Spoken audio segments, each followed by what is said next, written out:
Hello and welcome to my CPC Week 4 game versus TTM Styx, who is a friend of mine, a fellow token minority, although I've not really uploaded on the channel in too long by now, and a good guy. Recently got back into Draft League. He's mainly a TCG player, but he's taken over in the majors after being promoted from the minors, so why is this negative? What the fuck?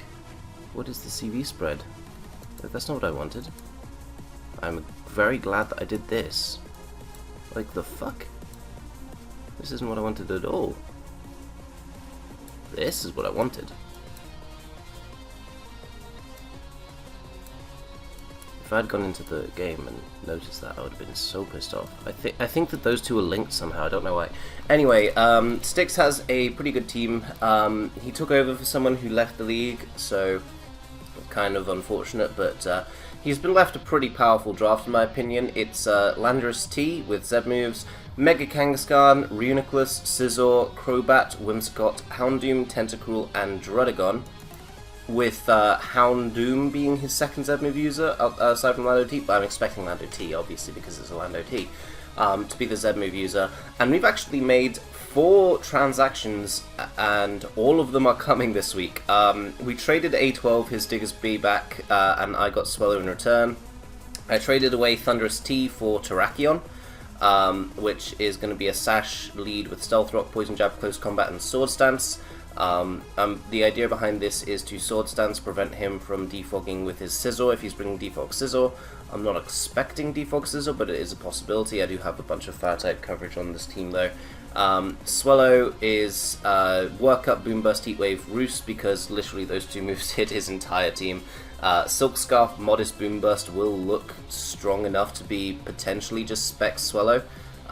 So hopefully I can just go for Modest Boom Bursts and well, it's not quite enough to be specs, but it could be like low roll specs or not max investment specs or stuff like that. So anyway, Boom Burst hits Landorus T, Mega Kangaskhan, Reuniclus, Crobat, Whimsicott, Houndoom, Tentacle, and Drudagon. Everything on his team neutrally aside from Scizor, which, hi, Heat Wave. Just going with these for Stealth Rock numbers and things like that. So yeah, the final move we can go with Roost if he does bring a more passive team, and I'm up against a very Spadef Reuniclus or something, or an Assault Vesting Reuniclus. I can potentially Roost off the damage from that if he's not very invested. Assault Vest Reuniclus would be a good way to try and beat a special Swellow though, so it is possible this game, even though I hate the set personally. Next up we have Terrakion, which is Sash lead with Stealth Rock, Close Combat, Poison Jab, and Sword Stance, prevents Scizor from defogging, and has Poison Jab in case Whimsicott wants to come in on it. I don't think he's going to risk a Crobat on a Terrakion, because a Terrakion without rock coverage would just kind of be stupid. But I'm going to be stupid. Also, don't really have a good way of hitting Lando T on this, which is kind of potentially an issue, but unless he's Double Dance, I feel pretty solid in terms of Rotom being an answer. Speaking of, let's go into Rotom. I'm honestly, just because I know that Lando is a big threat, I'm gonna remove my my Houndoom checking capabilities and go with a Rotom that can check Lando T better. Just max bulk. Rotom will hopefully be able to take it on effectively. I also have Banded, Hydro Pump, Volt Switch, Pain is just very good coverage versus this team. Pain Split is because I'm no longer running Rest. HP Ice is just for Lando, so I can check it without risking missing a Hydro Pump. Rocky Helmet, he does have a Mega Kangaskhan. It's not allowed Seismic Toss, but it is still a Mega Kangaskhan, so that's worth bearing in mind. Next up we have the Zygarde, which is still not showing up with an image, so there you are. Choice Banded with Aura Break, because I'm not allowed to go with Power Construct. 1,000 Arrows, Outrage, Sludge Wave, and Extreme Speed. 1,000 Arrows and Outrage hits everything on his team neutrally aside from Whimsicott, which Sludge Wave will always OHKO. Well, maybe not always, because like 61 special attack, but it's still going to be able to threaten it out, and if I can pop it on a prediction would be nice. E-Speed is just late game E-Speed cleaning up, could be very clutch. Next up we have Mega Tita with Pursuit, because one of the only effective counters he has to this thing, aside from Whimsicott, is Reuniclus, really physically defensive Reuniclus. And going with Mega Tita in this slot means that it can help out Swellow with the Reuniclus, it can help out the Swellow and Terrakion with getting rid of Scizor as well, because I speed creep a little bit in case he's trying to speed creep a 0-speed Mega Tita. Pursuit, Fire Punch, Toxic, and EQ. EQ hits the Tentacruel, hits the Houndoom, and just hits generally decently okay versus his team. Toxic is there for things like Dreadicon in case he wants to go into Whimsicott or something, going into Mega Kangaskhan, going into Landos T. I kind of feel like he wouldn't go hard into Landos T because I could easily run Ice Beam or Ice Coverage on this mon. But again, I'm saying that aloud and wanting to run Ice Coverage as a result. So I'm just going to do a quick calc here. Also, this calc is amazing. What the fuck? Like, Lando dies after rocks to Banded Victini. Holy shit. Why did I just do that? Okay. Mega Tyranitar with max HP versus a Landorus T. Yeah, that's a fun little calc right there. The fact that he can't actually OHKO me without using his Zev move. As a result, I feel like I should just get rid of Toxic. Ice Punch. I almost always will be preferring to just. Let's have a look at this Ice Fang. From not quite max, but like 28 away, so about there-ish. Ice Punch is going to do about as much as a Banded Victini. But that's to 0 bulk, so what if I'm still this, but with Ice Beam? Does that do more? Seems to do minorly more, but not much. Or I could...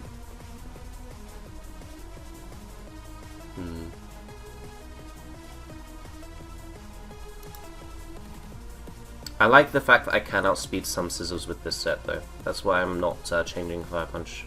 I think what I'm going to do is I'm going to reduce this down even more, give it a bit more speed just to try and catch on a speed creep, and go for Ice Beam instead. Lando's never going to not take chip damage, so even versus Terrakion, I'm Sash, I can SD up and maybe scare it out, but more likely than not just go for close combat for damage. So yeah, that's the no, that's not quite the team. The Tita is for attacks now.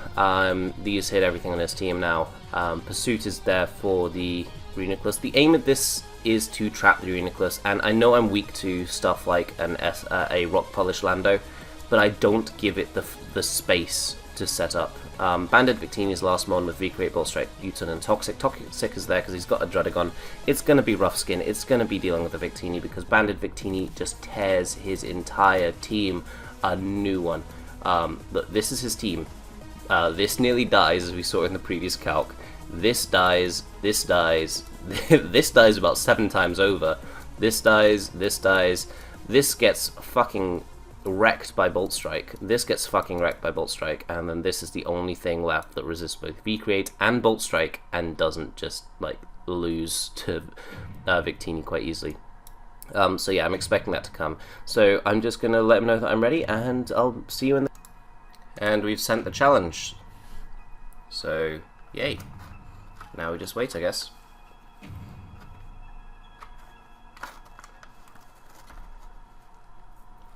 As he's brought pretty much what I expected him to bring. No Scizor. That's relevant. He has Rapid Spin. I don't have a Ghost, so I can understand that, definitely. Can't actually hit the Tentacruel hard enough with Terrakion, unfortunately. I know it's my Sash lead, but I really don't feel like leading Terrakion here. I feel like he's just going to lead off with Lando. I kind of just want to lead off with my Rotom.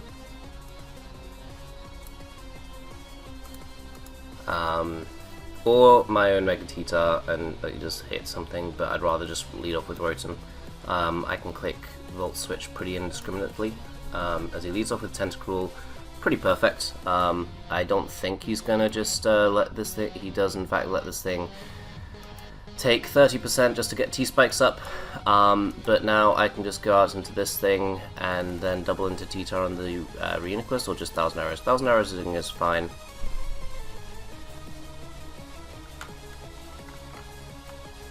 T-Spikes, people bring T-Spikes versus me a lot.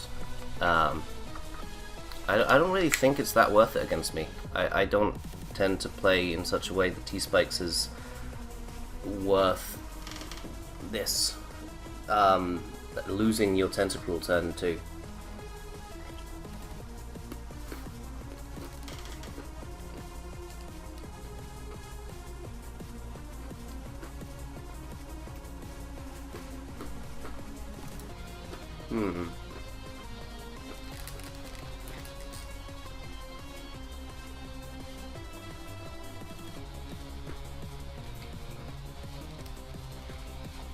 I mean, I imagine he's going to go for SD here.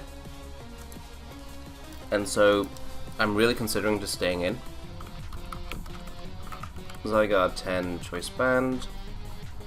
Nearly a 2-hit KO.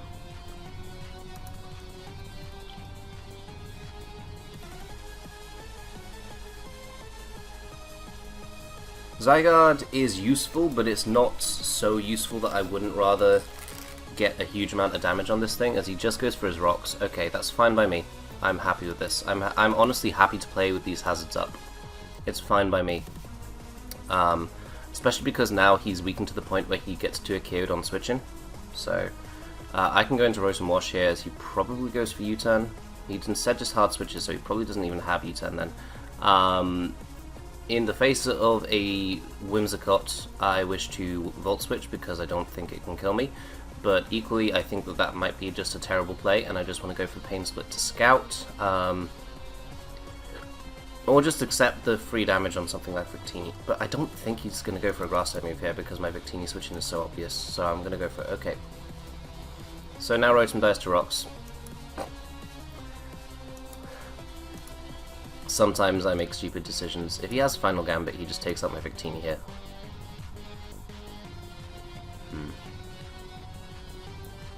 But if he doesn't take out Victini here, I get a literal kill. Like, nothing's standing up in this thing's face. No, get out. Get out of the way. Okay, this isn't looking bad for me in my opinion. Obviously Rotom's gonna die, but I can use that as a sack to get something in for free.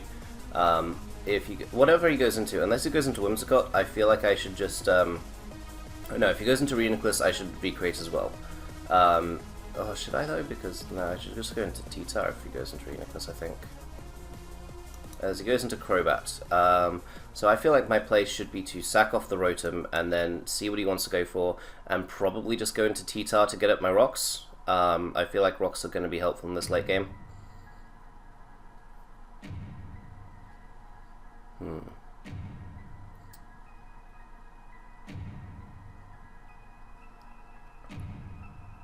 As he goes for Brave Bird, so I can go into Mega T-Tar here. I can click Pursuit here. I don't have rocks on this thing, so that's... I meant to say I would go into Terrakion, but Terrakion can't stand up to a Banded Bat that easily, so I'm going to just go straight for the Pursuit then. As he just stays in. This is fine by me. He could Roost here. I could see Roost being his play.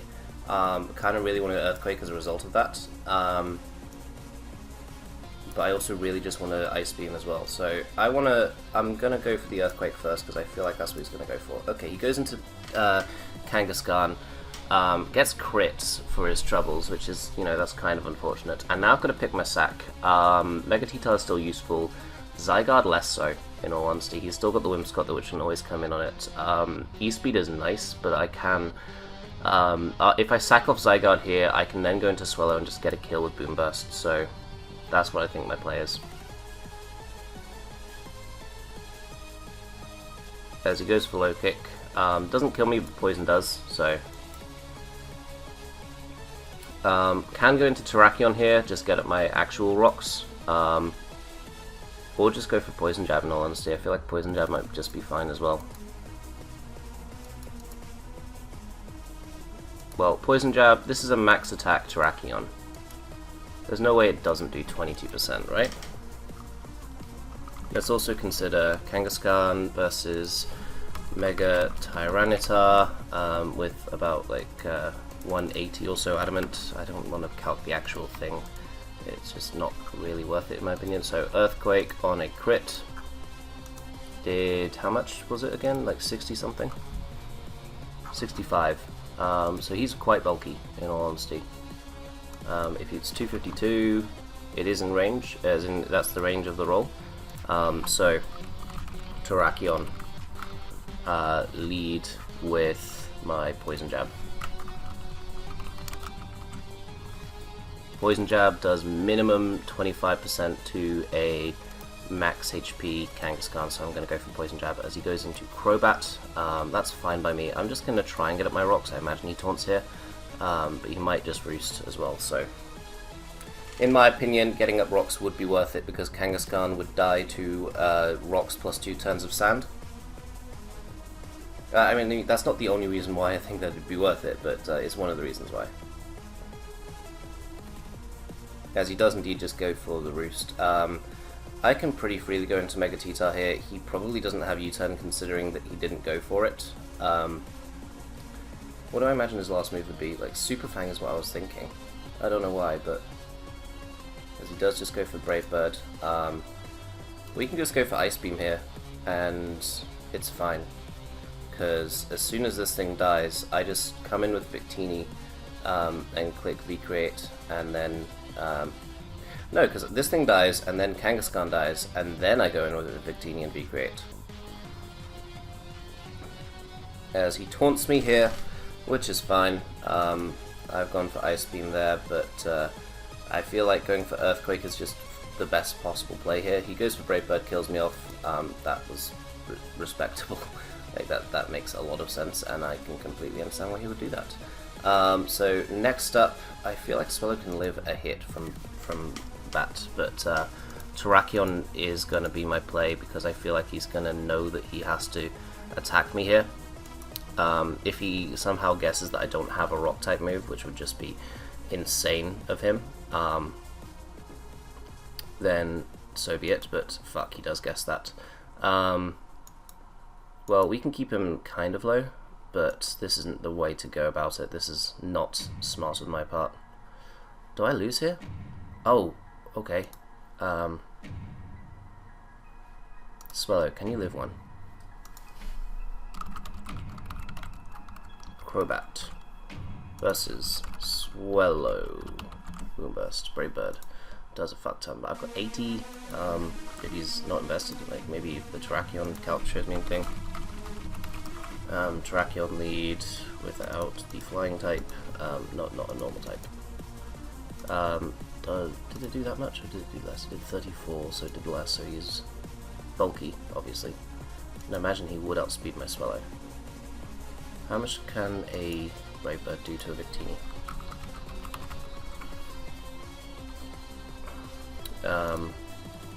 Enough to kill, but also enough to probably knock out the Crobat, I imagine? How much would it do? Brave Bird does 33% recoil, so it would do 30 odd damage. But no, it wouldn't, because it'd be at 25%, which is less. I don't know.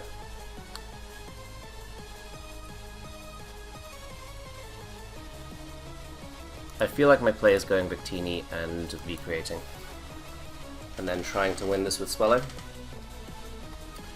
But I can't guarantee that I win this. I actually think I lose this. I think that Styx has played this quite well. Does he die? He doesn't die. Fuck. So I've got to now just hope that he doesn't kill me with his Brave Bird here, as he does. So yeah, that's just a well played game.